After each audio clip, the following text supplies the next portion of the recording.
मित्रों, आज मैं आपके लिए एक महत्वपूर्ण वनौषधि लेकर के आया हूं जिसे कहते हैं सहदेवी, बरनोरी या फिर सिनेरिया। यह जैसे कि नाम से ही इसे सहदेवी कहा जाता है, इन्हें नाम से ही यह देवी के रूप में सभी जड़ी बूटियों में प्रसिद्ध है।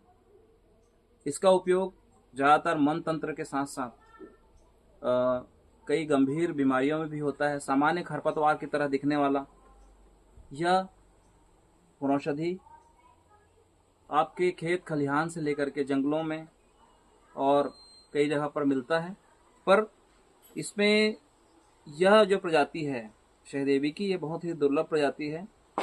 ये बहुत ही कम मिलता है, खास करके हमारे खेत खलिहान और मैदानों में इसकी चौड़ी पत्तियां मिलती हैं, जबकि वास्तविक में ये जो दिख रहा है ये लंबी पत्ती वाली ही बहुत महत्वपूर्ण है।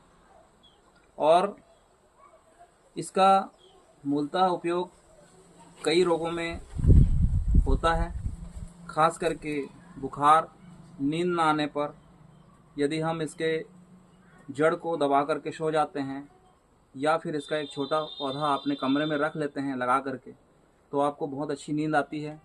जिनको भी नींद का प्रॉब्लम हो वो इसकी पत्तियों को सुखा करके इसका पाउडर बना करके शहद के साथ यदि चाट जाएं तो अच्छी नींद आती है। साथ ही मूत्र रोगों में, जलन में, श्वेत प्रदर और रक्त प्रदर में भी यह बहुत उपयोगी है। खाज खुजली या त्वचागत रोगों में भी इसका महत्वपूर्ण उपयोग है। इसके और बहुत सारे रिसर्च अभी चल रहे हैं। इस प्रकार से यह साधारण सा दिखने वाला वनौषधि